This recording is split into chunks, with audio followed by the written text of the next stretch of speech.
नमस्कार, अभिवादन। मैं दुर्गेंद्र चौहान हूं और आप मंथन देख रहे हैं। धर्म युद्ध में आखिर धर्म कहां है?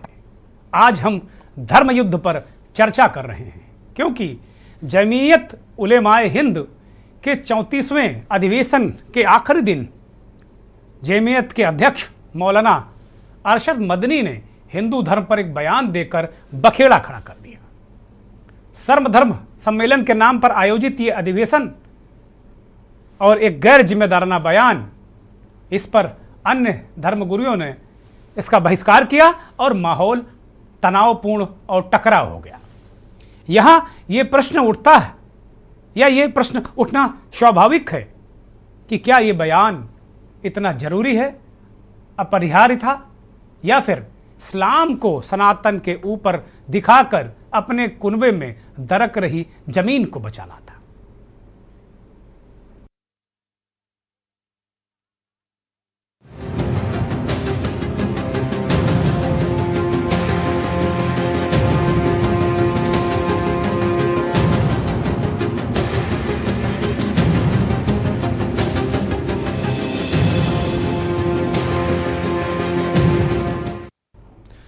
दिल्ली के रामलीला मैदान में जमीयते उलेमा हिंद के चीफ या क्यों कहें कि अध्यक्ष मौलाना मदनी ने कहा कि ओम और अल्लाह, मन और पैगंबर एक ही हैं। रविवार को यह दावा उन्होंने किया कि बहुसंख्यक समाज के पूर्वज हिंदू नहीं थे, बल्कि मनु थे, जो एक ओम यानी अल्लाह की इबादत करने वाले थे।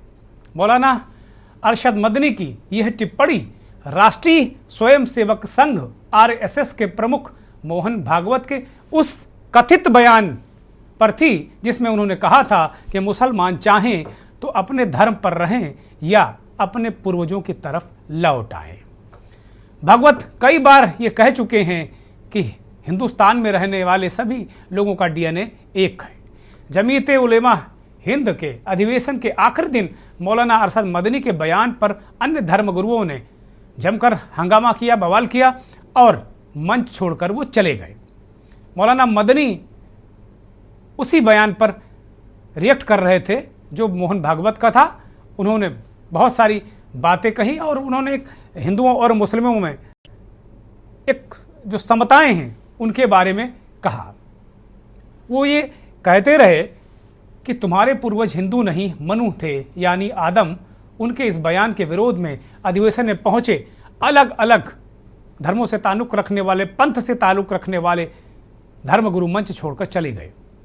धर्मगुरुओं के इस तरह के विवाद से आम जन की चोटिल आस्था को देखकर बचपन में पढ़ी बाबा भारती और डाकू खड़क सिंह की कहानी याद आती है, जिसका संदेश था कि थोड़े से फायदे के लिए विश्वास को नहीं तोड़ना चाहिए। धार्मिक नेताओं और धर्मगुरुओं को अपने धर्म की सकारात्मकता को बढ़ाने पर जोर देना चाहिए तथा अन्य धर्मों पर टिप्पणी से बचना चाहिए। मौलाना मदनी के बयान पर जैन मुनि लोकेश ने विरोध करते हुए न सिर्फ बहिष्कार किया, बल्कि इस मुद्दे पर शास्त्रार्थ की भी चुनौती दे डाली। लोकेश ने कहा कि आपको दिल्ली आमंत्रित करता हूं और आप कहेंगे तो मैं खुद सहारनपुर देवबंद आ जाऊंगा शास्त्रार्थ करने के लिए। यह यहां बताना बेहद जरूरी है कि प्राचीन काल से पंडित और ज्ञानी का फैसला शास्त्रार्थ से ही होता था। अब वो हम आपको बयान मौलाना अरशद मदनी का सुनाएंगे, जो प्रमुख हैं जमीयत उलेमाए हिंद के।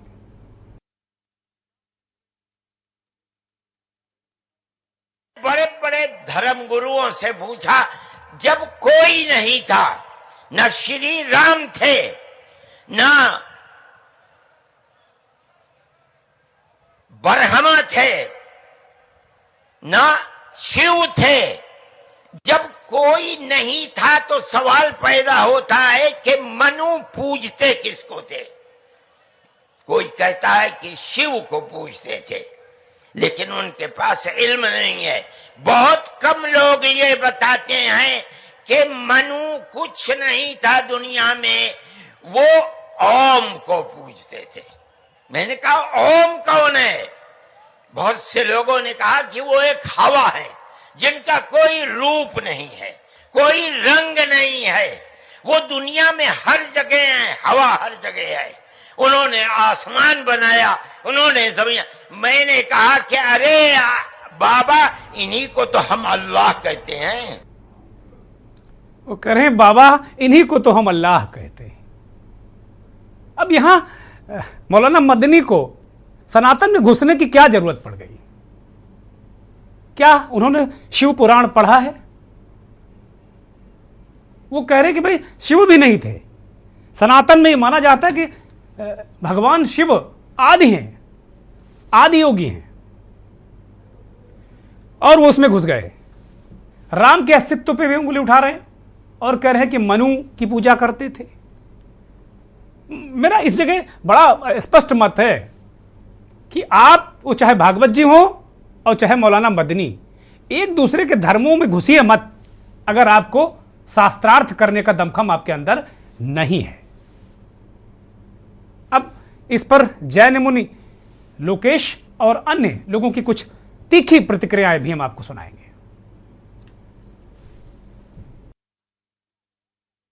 मैं मदनी साहब, आप मेरे पिता तुल्य हैं, मैं आपको दावत देता हूँ शास्त्रार्थ के लिए। आप दिल्ली आइए, आप मुझे सहारनपुर बुला लेंगे, मैं सहारनपुर आऊंगा। और आपको निवेदन करता हूँ, जैन धर्म के 24वें तीर्थंकर भगवान महावीर हुए, और उससे पहले भगवान 523वें थे। वरिष्ठ नेमी जो है योगीराज कृष्ण के चचेरे भाई थे, किंतु याद रखिए उससे पहले तीर्थंकर भगवान ऋषभ थे, जिनके पुत्र भरत और बाहुबली के आधार पर इस भारत का इसका नाम पड़ा है। आप ऐसे नहीं मिटा सकते। आपने जो बात कही है मैं सहमत नहीं हूँ, और मेरे सारे धर्म के संत वो इससे सहमत नहीं है। हम केवल सहमत हैं, आपस में मिलजुल कर रहे हैं। देखिए, मैं गीता भवन से आचार्य विनय प्रकाश तिवारी बोल रहा हूँ, और मेरा काम है भगवान की कथाओं को करना। भागवत कथा, राम कथा आदि में इस क्षेत्र में करता रहता हूँ। मदनी साहब भी देवबंद से हैं, मैं भी देवबंद से हूँ। मैं यही कहना चाहूँगा मदनी साहब से कि प्रेम की भाषा का प्रयोग करें। जो भी वो बोल रहे हैं बड़ा आक्रामक है और हिंदू धर्म को लज्जित करने वाला है। इसलिए मेरा निवेदन है उनसे, वयोवृद्ध हैं, बुजुर्ग व्यक्ति हैं, इसलिए हमारे धार्मिक शास्त्रों पर अमर्यादित बातें न करें। रही बात ओम और अल्लाह का, कहीं से कहीं तक कोई समन्वय नहीं है, दोनों अलग अलग हैं। ओम अनादि है। ओम कब प्रकट हुआ? अनादि कहते हैं ओम। अब आप सुनेंगे, महाभारत का एक सीरियल आ रहा था, तो उसमें जैसे ओम चलता था तो आपने सुना होगा, मैं ओम हूं, मैं अनादि हूं, मैं कब से हूं, जब सृष्टि नहीं बनी मैं तब से हूं। जमीयत के नेता असद मदनी का बयान जमीयत के सम्मेलन के समापन पर जो आया है वो बहुत ही दुर्भाग्यपूर्ण है, और उनके बयान की मैं कड़े शब्दों में निंदा करता हूं। एक तरफ जहां जमीयत के नेता हिंदू और मुसलमान की एकता की बात कर रहे हैं, दूसरा उन सब के बयान से साफ साफ जाहिर होता है कि वे दूसरों धर्मों पर भी साफ साफ उंगली उठा रहे हैं, और दूसरे धर्मों के प्रति उनकी क्या सोच है वो उनके बयान तो स्पष्ट हो गया। मैं सरकार से मांग करूंगा कि जो उनका बयान आया है, जो उनका वक्तव्य आया है, तुरंत असद मदनी के खिलाफ कार्रवाई करते हुए और उन्हें गिरफ्तार किया जाना चाहिए, क्योंकि इससे करोड़ों करोड़ों हिंदुओं की भावना को ठेस पहुंची है। कह रहे हैं कि भाई मदनी साहब क्यों घुसे? जो मेरा ही प्रश्न है वही बहुत सारे लोग प्रश्न उठा रहे हैं, और मैं दूसरे पक्ष के लोगों को भी आगाह करूंगा कि वो भी ना घुसें, इस्लाम में मत घुसें अगर उनको ज्ञान नहीं है और उनमें अगर तर्क मजबूत नहीं है तो। और वास्तव में घुसने की जरूरत ही क्या है? इससे माहौल ही खराब होगा, इससे कुछ हासिल नहीं होने वाला है। अब समाजवादी पार्टी के राष्ट्रीय महासचिव और एमएलसी स्वामी प्रसाद मौर्य इन दिनों काफी चर्चा में है रामचरितमानस को लेकर। इस विषय में पर भी मौर्य कैसे चुप रहते हैं? मौर्य ने धर्म गुरुओं को पता नहीं क्या क्या कह डाला, वो भी जरा सुन लीजिए। एक नया एंगल दे दिया उन्होंने।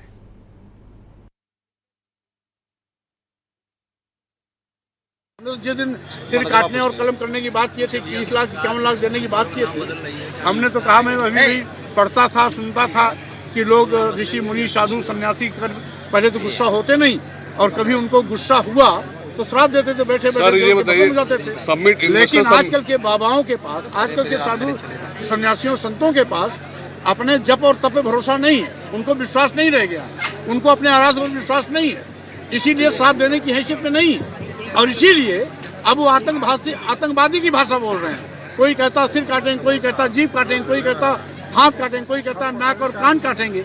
लगता है ये कसाई हो गए हैं। स्वामी कह रहे हैं कि आजकल के धर्मगुरु आतंकवादियों की भाषा बोल रहे हैं। वो दोनों तरफ के लोगों को कह रहे हैं, ऐसा नहीं कि किसी खास धर्मगुरु के बारे में बात कर रहे हैं। एक नया एंगल दिया स्वामी ने। और जितने भी एंगल, जितना भी ज्ञान धर्म पर होगा, उसका राजनीतिक मकसद जरूर होता है। कुछ लोग सीधे इसका राजनीतिक मकसद हल कर सकते हैं, करते हैं, और कुछ लोग वाया करने लगे हैं कि छोड़ दिए दो चार इधर उधर इच्छाधारी, और वो इच्छाधारी उनकी इच्छाओं को पूरा कर रहे हैं। मंथन शुरू करते हैं बिना किसी बड़ी भूमिका के। मेहमानों का परिचय कराते हैं। इस देश के जाने माने राजनीतिक विश्लेषक, वरिष्ठ पत्रकार बिलाल सब्जवारी हमारे साथ दिल्ली से जुड़ गए हैं। बिलाल भाई, बहुत स्वागत। और एक अपनी अलग छाप छोड़ने वाले अजीम अख्तर साहब हमारे साथ जुड़े हैं, मुस्लिम स्कॉलर हैं दिल्ली से। अजीम भाई, बहुत स्वागत, बहुत अभिनंदन और बहुत आभार आपका कि आपने के न्यूज़ को वक्त दिया। भगवान राम की नगरी अयोध्या से जगत गुरु राम दिनेशाचार्य जी हमारे साथ जुड़ गए हैं। जगत गुरु जी, बहुत स्वागत, बहुत अभिनंदन, बहुत आभार आपका कि आपने के न्यूज़ को वक्त दिया। मुस्लिम स्कॉलर अतार उस्मानी साहब हमारे साथ देवबंद से जुड़े हैं, उनका भी बहुत स्वागत। पंडित रवि मोहन मिश्रा अयोध्या से हैं, हमारे साथ धर्म के जानकार हैं। और भारतीय जनता पार्टी के वरिष्ठ नेता, बेहद संजीदा प्रवक्ता विजय खेरा जी हमारे साथ जुड़े हुए हैं। विजय जी, बहुत स्वागत, बहुत धन्यवाद और बहुत आभार आपका। मैं आज मंथन शुरू ही करूंगा अजीम अख्तर साहब से। अजीम भाई, मेरे मन में ये आ रहा था कि भाई ये एक दूसरे के धर्मों में क्यों घुसते हैं, चाहे वो मदनी साहब हो, चाहे भागवत साहब हो, कोई हो। ये तो बड़ा संजीदा मसला होता है, और इसके पीछे मकसद क्या होता है ऐसे लोगों का, ये मेरा बहुत ज्वलंत, तो बड़ा तीखा और कटु प्रश्न है।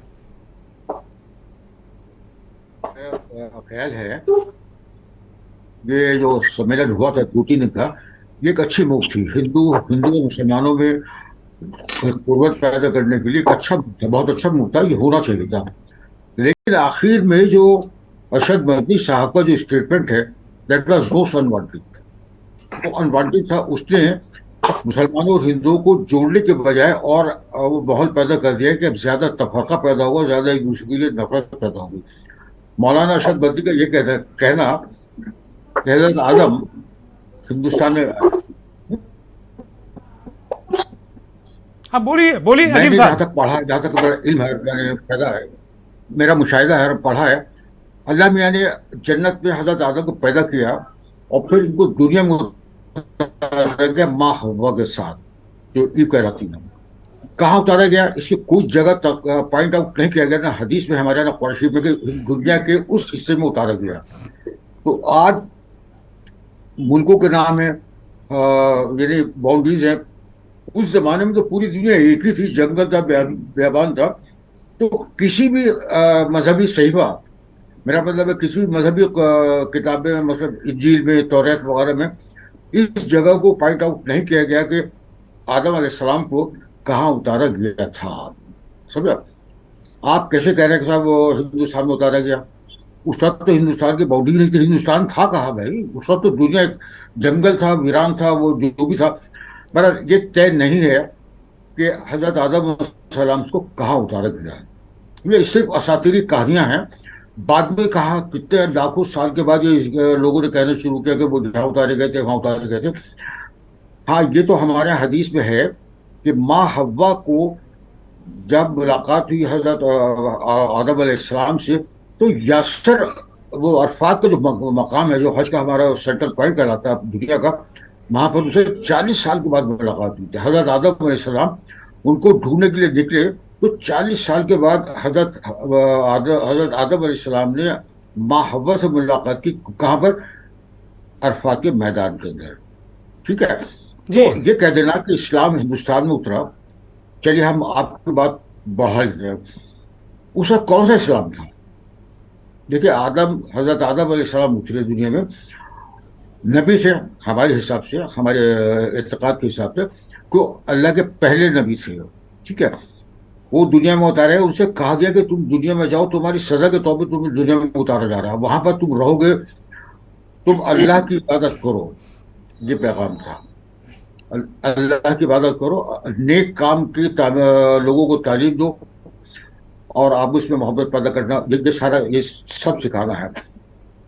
वो इस्लाम और आज के इस्लाम में जमीन और आसमान का फर्क है भाई।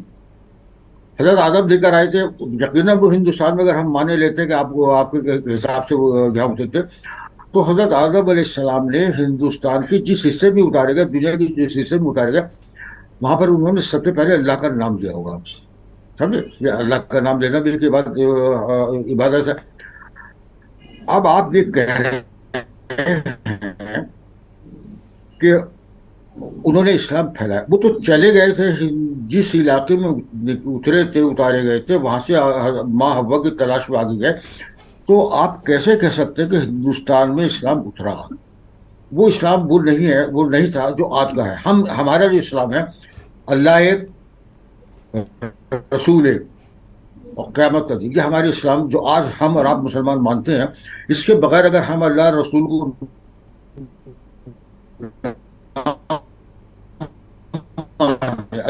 मुझे लगता है कुछ व्यवधान है। मैं एक ब्रेक पर जा रहा हूँ।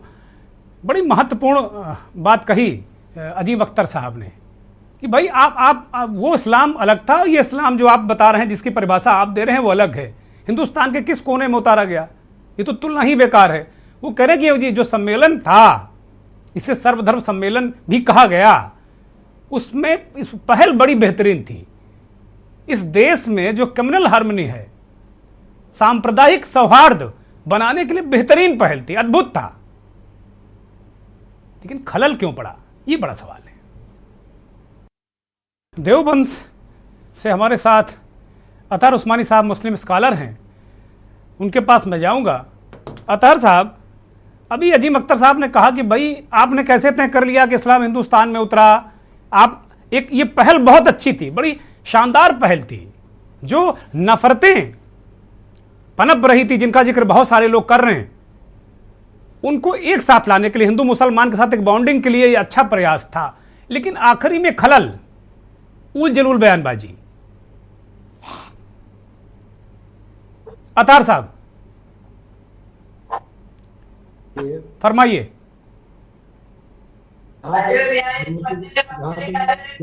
हिंद के प्रोग्राम का सवाल है, मैं समझता हूँ कि इस तरह के प्रोग्रामों से एक अच्छा माहौल पैदा होता है हिंदुस्तान में, प्यार मोहब्बत का, आपस में करीब आने का। तो ये पहल तो अच्छी है, और मैं समझता हूँ इस तरह के कार्यक्रम सभी लोगों को, दूसरे धर्मों के लोगों को भी मुसलमानों को बुलाकर, मुसलमानों को दूसरे धर्मों को बुलाकर करने चाहिए। लेकिन जहाँ तक सवाल हज़रत मौलाना अरशद मदनी साहब का है, मौलाना अरशद मदनी साहब के बयान में मैं समझता हूँ कोई ऐसी बात नहीं है जिस पर इस तरह का वावेला किया जाए। यहाँ तक मौलाना ने जो बात भी कही है वो सिर्फ तारीख की रोशनी में कही है। यहाँ तक अभी एक साहब बोल रहे थे, उन्होंने कहा कि जिस वक्त हज़रत आदम अलैहिस्सलाम को हिंदू दुनिया में भेजा गया, उस वक़्त ना हिंदुस्तान था, ना अमेरिका था, ना चीन था, कोई मुल्क नहीं था। एक पूरा एक था इलाका, ये क्षेत्र, और बयाबान था, जंगलात थे, कोई आदमी नहीं था दुनिया में, कोई जानवर नहीं था दुनिया में। उस वक्त इनको दुनिया में भेजा गया, और वो कौन से खित्ते में भेजा गया तो उतरे वो, ये अलग बात है। और जहाँ तक मेरी जानकारी में है कि इसके बाद जो तहकीकात हुई और जो जानकारी हुई, तो उसमें ये भी तारीखदानों ने बताया है कि हज़रत आदम अलैहिस्सलाम जब उतरे तो था तो पूरा एक क्षेत्र ये दुनिया का, लेकिन वो कुछ हिस्सा ऐसा था जो बाद में हिंदुस्तान बना, जो आज हमारा हिंदुस्तान है, उस हिस्से में वो उतरे, ऐसा लोगों का मानना है, और तारीख में भी ये बात आई है। लेकिन इससे हट के सवाल ये है कि हमें एक दूसरे के भावनाओं का पूरी तरह ख्याल रखना चाहिए, हमें तमाम मज़ाहिब के लोगों की इज्जत करनी चाहिए और हम करते हैं। और मुसलमान सब किसी की बुराई नहीं करते, लेकिन कुछ गलत फहमियाँ हो जाती हैं। उन गलत फहमियों को दूर करने के लिए अतहर साहब, मेरा स्पष्ट मानना है कि जब इस वक्त हम निश्चित तौर पर ये कह सकते हैं कि इस वक्त मसला कुछ अलग तरीके का है, उस वक्त मुझे बहुत इतिहास में जाने के लिए, भूगोल समझाने के लिए इससे बेहतर हो कि तालीम और तरक्की की बात हो। नहीं, ये बात सही है, ये बात आपकी सही है कि हमें जो दूसरे मसाइल हैं उन पर ज़्यादा तवज्जो देनी चाहिए, जैसे स्वास्थ्य का मामला है, शिक्षा का मामला है, इन चीज़ों पर ज़्यादा हमें तवज्जो देनी चाहिए और इनसे ज़रा बचना चाहिए। अच्छा, दोनों लोग इतिहास भूगोल पर चले जाते हैं और वास्तव में जब एक अच्छा एक माहौल बनता है वो बिगड़ जाता है। मैं राम दिनेशाचार्य जी के पास जाऊंगा। आचार्य जी, अभी अतहर उस्मानी साहब ये कह रहे हैं कि उसमें कोई आपत्तिजनक बात नहीं कही मौलाना हजरत असद मसनी साहब ने। क्या आप लोगों को क्या आपत्ति है? राम दिनेशाचार्य बात ये है, पहली बात तो जो बयान उनका आया है, पहली बात तो इसमें ये समझना होगा कि उन्होंने कहा कि मनु किसकी पूजा करते थे। तो पहले तो ये बात उनको पता होना चाहिए कि मनु के पहले ब्रह्मा, विष्णु और भगवान शिव हो चुके हैं। ब्रह्मा के ही दाहिने और बाएं भाग से मनु और शत्रुपा की उत्पत्ति मानी जाती है। तो मनु और शत्रुपा की उत्पत्ति से ही मनुष्य संसार में आए हैं, हम लोगों का मानना ऐसा है। और सनातन धर्म आप जानते हैं। हेलो, हाँ बोलिए आचार्य जी, बहुत सारे करोड़ों दर्शक आपको सुन रहे हैं, बोलिए। सुन रहे हैं?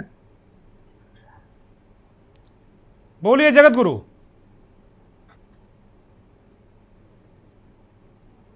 मुझे लगता है कि कुछ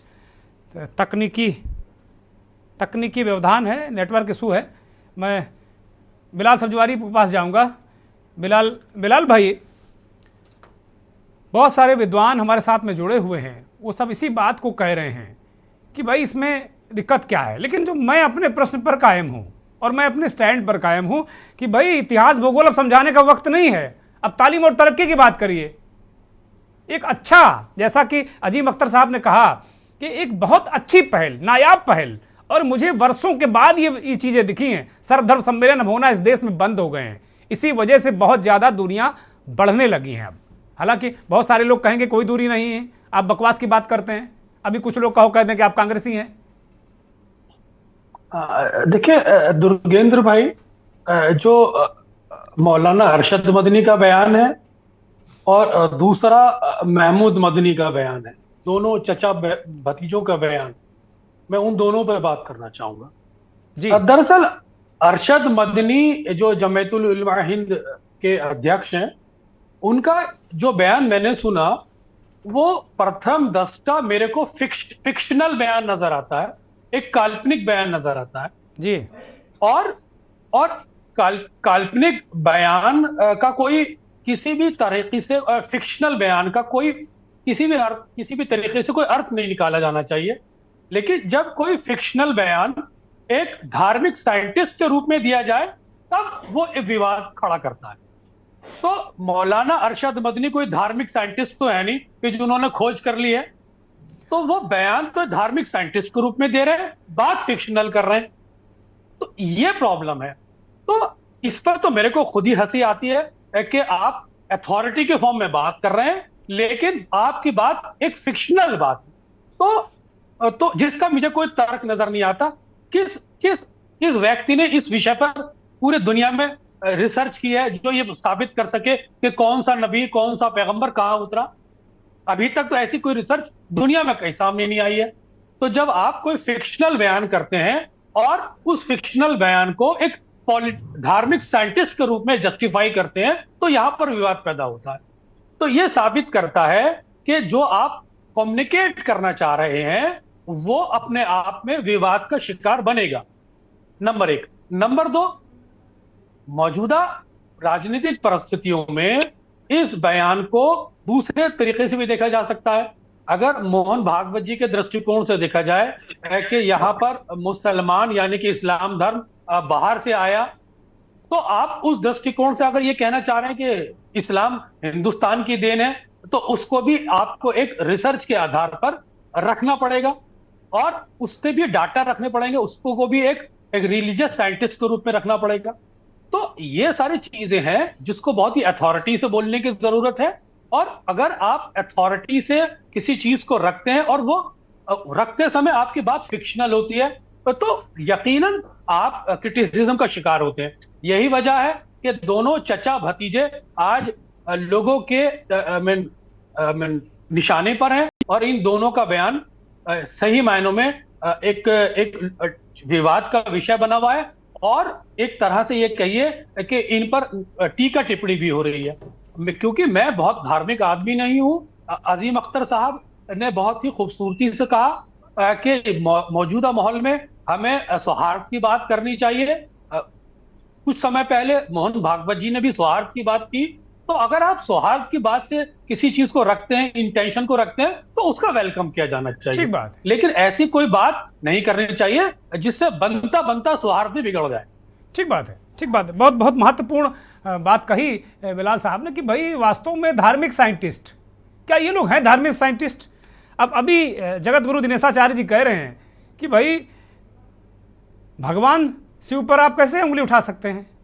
मनु उनके बाद आए हुए हैं, सृष्टि मनु से हुई है, लेकिन उससे पहले बहुत सारे जो हमारे आराध्य हैं वो थे। अब ये बातें, इसके लिए एक रिसर्च, जो बात कही बिलाल सब्जवारी साहब ने कि भाई एक रिसर्च के साथ आप बात करिए। अथॉरिटी से आप बयान दे रहे हैं दमखम के साथ में, और वो फिक्सन है।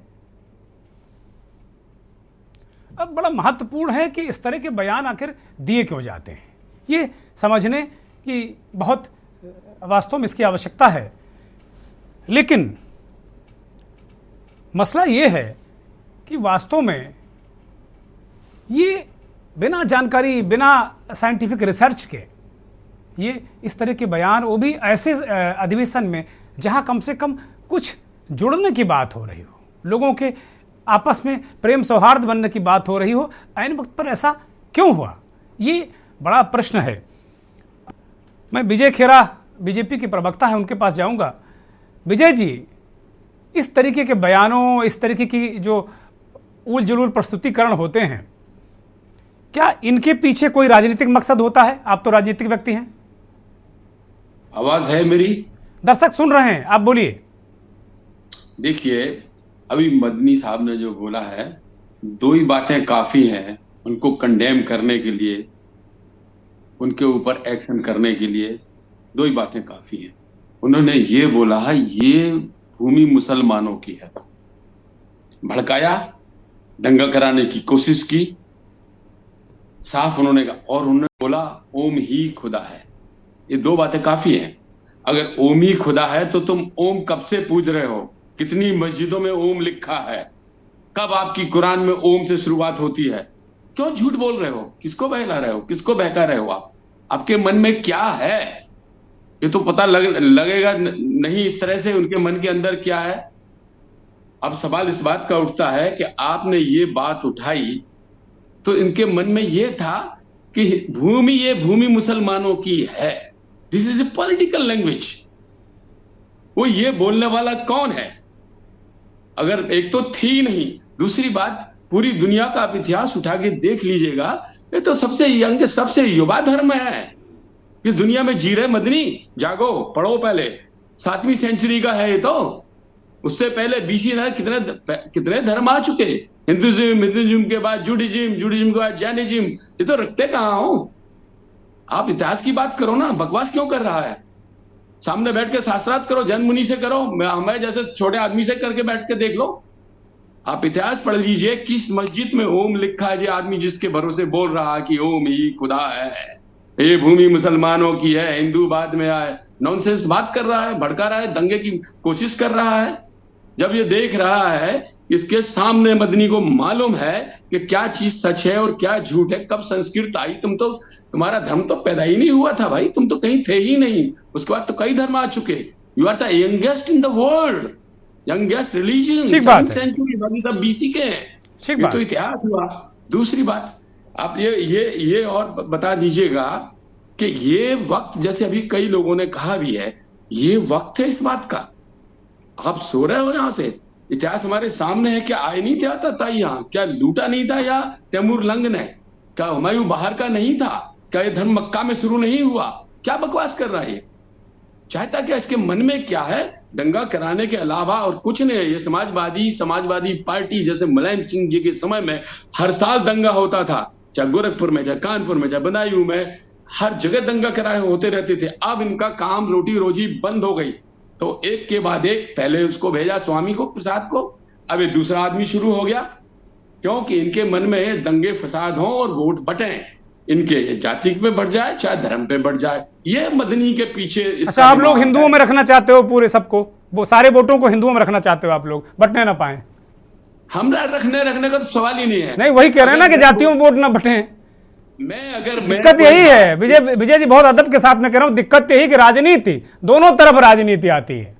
मेरी बात सुनिए, अगर मैं बोलूं तो आप मुझे कंडेम कर सकते हैं, क्योंकि मैं पॉलिटिकल आदमी हूं। हो सकता है मेरे मन में कोई चीज हो, लेकिन ये तो पॉलिटिकल आदमी नहीं था, पॉलिटिकल फोरम नहीं था। तो बहुत सारे, मैंने अभी कहा अपने विषय प्रवेश में, भूमिका में हमने कहा कि राजनीतिक मकसद के लिए कुछ दल सीधे इन्वॉल्व हो जाते हैं धर्म में, और कुछ लोग इच्छाधारियों को छोड़ देते हैं, इच्छाधारी घुमा करते हैं। बहुत सारे लोग, बहुत इच्छाधारी इस देश में इस समय बहुत सारे दिख रहे हैं, इच्छाधारी। इसके बाद उसका नतीजा क्या निकला?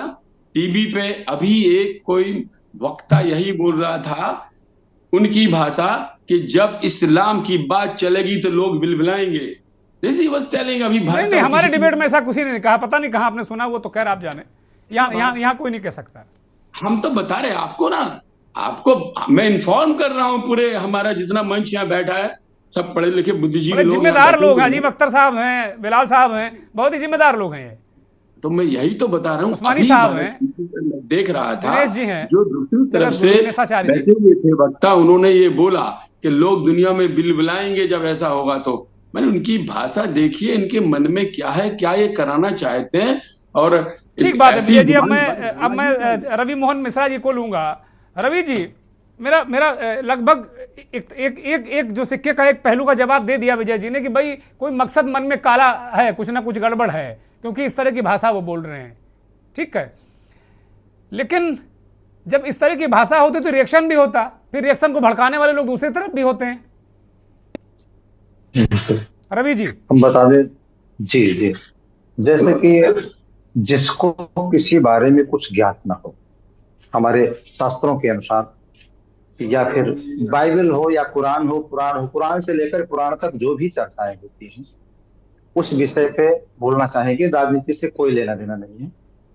हम कहना चाहते हैं कि जैसे हमारी संस्कृति जो यहाँ पर अभी वर्तमान में जिसमें हम रह रहे हैं, और जिसका प्रमाण चाहते हैं, जिन्होंने बोला अभी 21वीं सदी चले या 50वीं सदी, कुछ भी चल जाए, सनातन धर्म का जो मूल तथ्य है, मूल, वो सब उपलब्ध है। इसको प्रत्येक व्यक्ति जानता है, समझता है। पर आए दिनों में ये ऐसे लोग आकर के समाज को बड़बड़ाना चाहते हैं, भड़काना चाहते हैं। और जो अभी बड़ी अच्छी बात कर रहे थे हमारे जो भाजपा के प्रवक्ता थे, कि केवल दंगा भड़काने वाले लोग हैं और समाज को किसी न किसी प्रकार से इन्हें काट देना है। ऐसे लोगों को इग्नोर करना होगा। और जो मुस्लिम के हमारे भाई हैं, इनको भी इस बात के लिए, क्योंकि करने वाले हिंदू और मुस्लिम में केवल 10%, 90% से कोई लेना देना नहीं। वो अपने कार्य में होते हैं, उनसे बहुत ज्यादा लेना देना नहीं होता है। पर ये जो 10% के लोग होते हैं, मैं दोनों तरफ की बात कर रहा हूँ, दोनों तरफ रहते हैं। हमारा सांप्रदायिक सौहार्द इतने दिनों से, जिस प्रकार गंगा जमुनी तहजीब की बात करते हैं, जिस प्रकार से हम समग्रता की बात करते हैं, जिस प्रकार एक साथ रह करके अपने मन को मिला करके इस देश को अपना राष्ट्र मानते हैं, सब मानते हैं।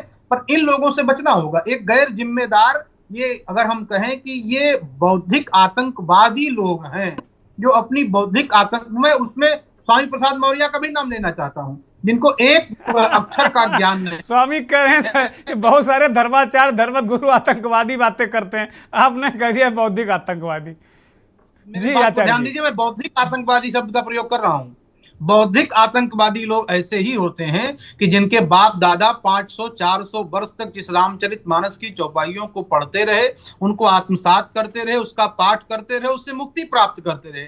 आज उनकी ज्ञान प्रज्ञा चक्षु ऐसी खुल गई कि आज सनातन धर्म के ग्रंथों पर वो उंगली उठाने लगे, और उंगली उठाने के साथ साथ उनका पीठ थपथपाया जा रहा है और उनको प्रमोट किया जा रहा है। इसका अर्थ ये है कि इनको धर्म से और ग्रंथ से इससे समस्या नहीं है, समस्या इनसे ये है कि समाज को किस प्रकार से बांट किया जाए, किस प्रकार से जाति धर्म पंथ संप्रदाय को बांटकर और हम उसके नेता बन जाएं, और नेता बन करके हम सत्ता प्राप्त कर लें, उसके लिए किसी की बलिदान देना पड़ जाए, सनातन की, हिंदू की, पुस्तक की, धर्मों की, ग्रंथों, किसी का बलिदान देना पड़ जाए, हम बलिदान देने के पीछे नहीं हटेंगे। बस हमारे शीर्ष में क्या है कि हमको सत्ता प्राप्त होती रहेगी।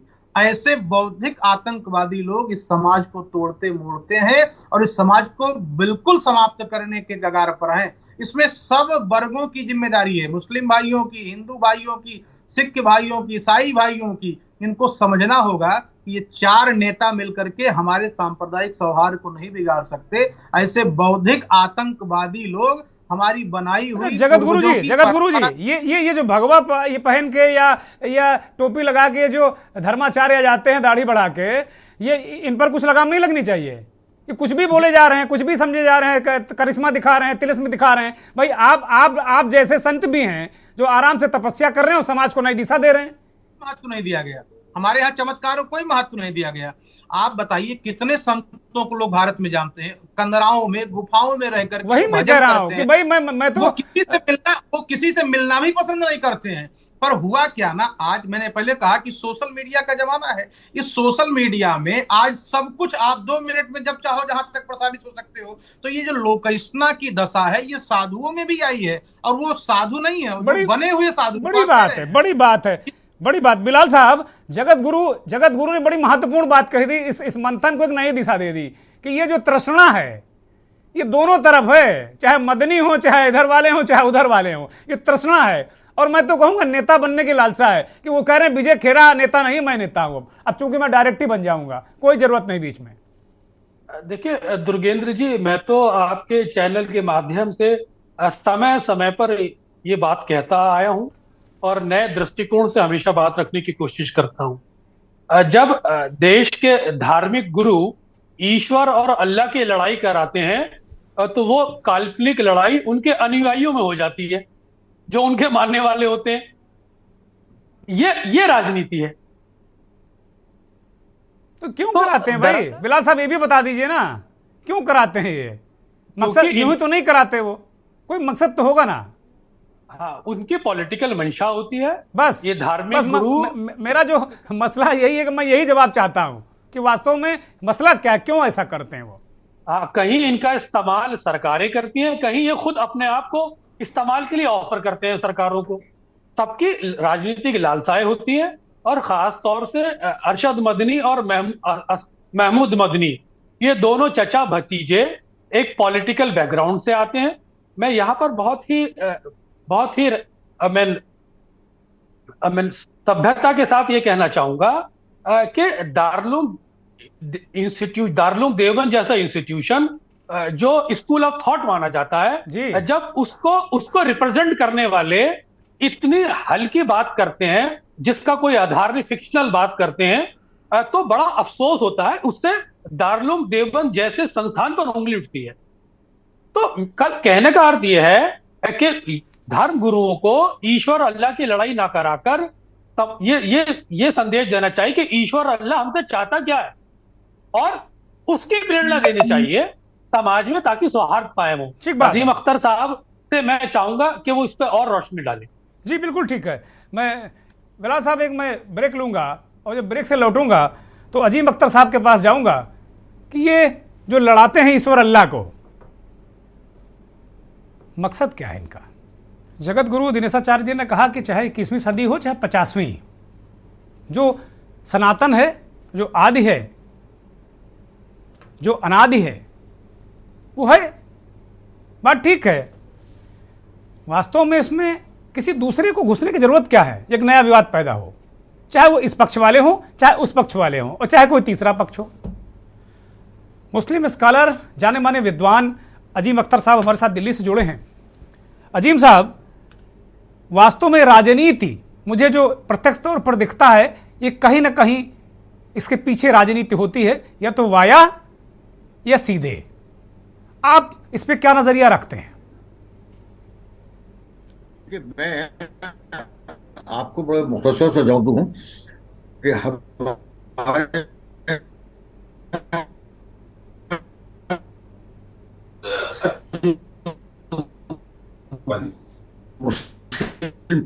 पॉलिटिशियंस हैं, उनका आईक्यू नहीं, बद्दी साहब और महमूद बद्दी साहब जी, मुझे लगता है कि तकनीकी नेटवर्क इशू है, कुछ व्यवधान नजर आ रहा है। मैं जगत गुरु राम दिनेशाचार्य जी के पास जाऊंगा।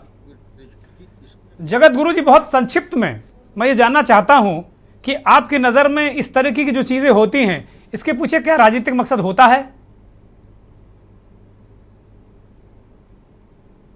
जगत गुरु।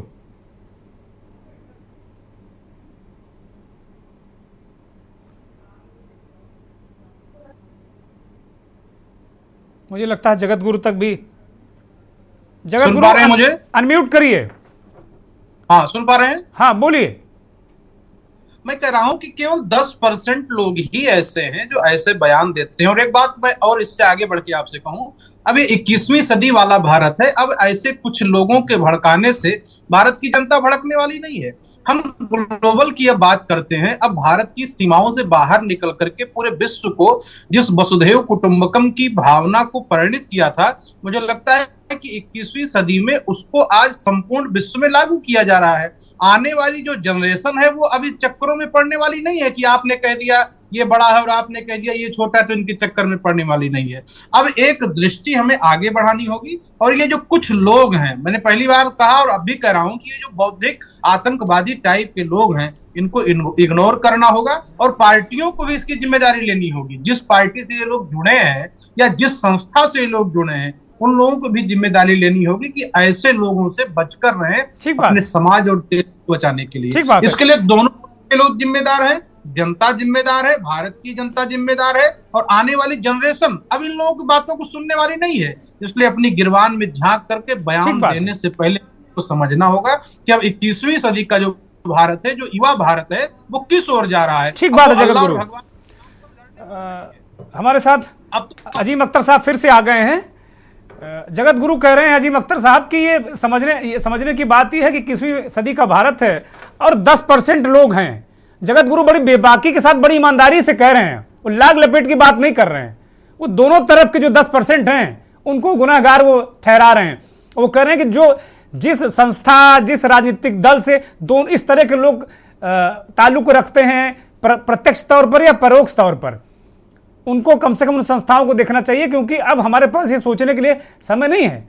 ये प्रगति का समय है, अमृतकाल है। ये अनफॉर्चुनेट एस्पेक्ट हमारा ये है कि ये लोग जिनका आईक्यू नहीं है, ये मुसलमानों के हीरो बनना चाहते हैं। इस तरीके से बातें करेंगे, इनके पास मुसलमानों के एजुकेशन के लिए कोई प्रोग्राम नहीं है, मुसलमानों के आर्थिक तरक्की के लिए कोई प्रोग्राम नहीं है, कुछ नहीं है इनके पास। ये सिर्फ बात करेगा मजहब मजहब मजहब, उसके अलावा कुछ नहीं है। अरे भाई, आप हिंदुस्तान में 20-25 करोड़ मुसलमान हैं, इनकी आर्थिक व्यवस्था, इनकी तालीमी कंडीशन के लिए कुछ प्रोग्राम तो लेकर आइए। इनके पास कोई प्रोग्राम नहीं है। ये सिर्फ जब बात करेंगे मजहब, हिंदू, मुसलमान, सिख, ईसाई, इसके अलावा कुछ नहीं। जबकि आज जमाने का तकाजा ये कंपल्सन है कि हिंदू और मुसलमान जो है एक साथ होकर एक गाड़ी के पहिए के तौर पर हमें अगर हिंदुस्तान को तरक्की, भारत को तरक्की करना है, विश्व गुरु बनना है, तो यकीन मानिए विश्व गुरु अगर मुसलमान पीछे रह जाएगा, विश्व गुरु नहीं बन सकेगा। 25 करोड़ 30 करोड़ मुसलमानों को अगर आप पीछे छोड़ रह जाएंगे तो आप विश्व गुरु कैसे बन सकते हैं? विश्व गुरु बनेगा भारत, उसमें हिंदुस्तान के हर आदमी का फायदा उसको। I mean he will feel proud कि मैं एक ऐसे मुल्क का ऐसे मुल्क का बाशिंदा हूँ जो दुनिया को लीड कर रहा है। इनके पास कुछ नहीं है। हमारे साथ प्रॉब्लम यही है कि मुसलमानों को 47 के बाद, आई मीन 47 के बाद जो लीडर्स मिले थे, अच्छे नेता जो टाइप थे, वो तो बेचारे रुखसत हुआ है। अब ये वो बच्चे हैं जिनका IQ नहीं है, जो मदरसों में पढ़ रहे हैं, तो बहुत मामूली, बहुत सिर्फ ये है कि 2 और 2 4 के अलावा उनको कुछ नहीं आता। जो मुसलमान पढ़ा लिखा आगे बढ़ने की कोशिश करता है, उसकी लैग पूरी की जाती है उसके बाद। ठीक बात ये है। प्रॉब्लम है। तो मौलाना अरशद बद्री का, देखिए मैं समझता हूँ, महमूद बद्री का बयान जो है वो सिर्फ हीरो बनने के लिए था कि हमने ये कहा। अरे भाई, उस फंक्शन में उस प्रोग्राम की, उस स्टेटमेंट की जरूरत ही नहीं थी, कोई जरूरत नहीं उसकी थी। अगर आपको डिस्कशन करना, आप भगवत साहब से बंद कमरे में बहस कीजिए, आप विश्व हिंदू परिषद के लोगों से बात कीजिए, बंद कमरे पब्लिकली बात मत कीजिए। आप कैसे तवक्को कर सकते, कैसे ठीक बात है जी कि साहब। आप एक कहने से, आपका एक जुमला कह देने से हिंदू जो है या सिख जो है वो अपना जो मजहबी जो उसके जहन के अंदर है वो चेंज कर लेगा, है? आप कहते हैं कि हम आदम की औलाद है, ठीक है। ये कहते हैं कि साहब मैं मनु की औलाद है, क्या फर्क होता है? ठीक बात अजीम साहब।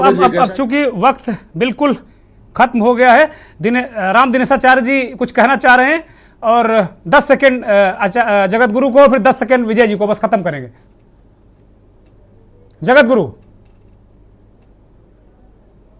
सौहार्द इस देश की बनी रहे, ऐसे जो बौद्धिक आतंकवादी लोग हैं इनके ऊपर कार्रवाई की जाए। हमारे देश की अखंडता, सौहार्द, गंगा जमुना तहजीब बिगड़नी नहीं चाहिए। उसके लिए जो भी जिम्मेदार हो, सरकार को उसके खिलाफ सख्त से सख्त कार्रवाई करनी चाहिए, जिससे हमारा देश अस्थिर ना हो सके। ठीक बात है। अभी हम आगे बढ़ने के लिए 20वीं सदी भारत का उत्थान का होने वाला है, तो अभी हमको बहुत तैयार और सजग होने की आवश्यकता है। आपके चैनल के माध्यम से देख रहे समस्त जनता को मैं कहना चाहूंगा कि ऐसे किसी भी लोगों के बहकावे में आपको नहीं आना है। आपको अपना धर्म, अपनी व्यवस्था और आपको अपने देश को आगे ले जाने के लिए जो आप कर सकते हैं वो आप सहयोग करिए और इन बौद्धिक आतंकवादियों से बचकर। बहुत बढ़िया बात है। विजय खेरा जी 10 सेकंड में अगर कुछ कहना चाहते हो बोलिए। मैं खाली ये बोल रहा था, देखिए मोहन भागवत जी ने तो एक प्रयास किया था कि सब लोग इकट्ठे हों और हम लोग एक साथ चलें। राष्ट्र निर्माण की बात थी, धर्म की बात तो वहां आई नहीं थी। अभी ये कह रहे थे कि 20 करोड़ वक्ता बोल रहे थे कि 20 करोड़ 25 करोड़ मुसलमानों को पीछे छोड़ के विश्व गुरु नहीं बन सकता। ये तो सच है, पर कौन पीछे छोड़ रहा है? कोई पीछे नहीं छोड़ रहा। वो तो धर्म का सीधा सीधा बिल्कुल साफ स्पष्ट है। हमारा तो धर्म ही कहता वसुदेव कुटुंबकम, और आपका धर्म कहता है बाकी सब जो है काफिर हैं। आप इसलिए धर्म की बात तो छोड़ दो, सिर्फ राष्ट्र पर ही चलो। राष्ट्र एकता की बात थी, हम लोग को मिलकर चलने की बात थी। उसमें मदानी जी ने ये धर्म का बीच में घुसेड़ दिया मुसलमानों की। ठीक बात है विजय जी, ठीक बात है, कंप्लीट। बिलाल साहब 10 सेकंड। बिलाल साहब 10 सेकंड। कुल मिलाकर मैं यही कहना चाहूँ, देखिए दुर्गेंद्र जी, कुल मिलाकर विजय मैं यही कहना चाहूंगा कि मौजूदा परिस्थितियों में अगर आपके पास धार्मिक और पॉलिटिकल IQ की कमी है तो आपको सार्वजनिक बयानबाजी से बचना चाहिए, और अगर आप धार्मिक बयानबाजी करते हैं तो इसकी जिम्मेदारी, और इससे कोई विवाद पैदा होता तो इसकी जिम्मेदारी भी इन्हीं लोगों को खुद अपने कंधों पर लेनी चाहिए। बहुत शुक्रिया बिलाल सब्जवारी साहब, बहुत शुक्रिया। विजय खेरा साहब आपका शुक्रिया। अजीम अख्तर साहब आपका बहुत बहुत शुक्रिया। जगत गुरु राम दिनेशाचार्य जी आपका बहुत शुक्रिया। अतहर उस्मानी साहब आपका बहुत शुक्रिया, और पंडित रवि मोहन मिश्रा आपका भी बहुत बहुत शुक्रिया। बहुत बहुत धन्यवाद और शुक्रिया उन करोड़ों दर्शकों का जो के न्यूज़ को देखते हैं, हमारे इस खास कार्यक्रम मंथन को देखते हैं। अब वक्त हो चला है चलते चलते का, और चलते चलते में एक ऐसे मेंबर ऑफ पार्लियामेंट की पीड़ा आपको हम बताने जा रहे हैं जो उत्तर प्रदेश के सलेमपुर लोकसभा से दूसरी बार बीजेपी के सांसद हैं रविंद्र कुशवाहा। वो अपनी व्यथा सुनाते हुए उन्होंने लोकसभा में कहा कि मेरी व्यक्तिगत पीड़ा है, इसलिए मेरे इस सदन में मेरे पिता 4 बार सांसद थे। हमारे घर के सामने 20 साल से पानी की टंकी बनी है, लेकिन एक बूंद पानी नहीं आया है। उस पानी की टंकी से सप्लाई हो ही नहीं रहा है पानी। हम दूसरी बार सांसद हैं। वो बता रहे हैं मेरे पिता 4 बार सांसद रहे, हम अपने घर के सामने मौजूद पानी की टंकी को ही नहीं चालू करा पाए। ये एक सांसद की पीड़ा है। बहुत बहुत शुक्रिया, नमस्कार।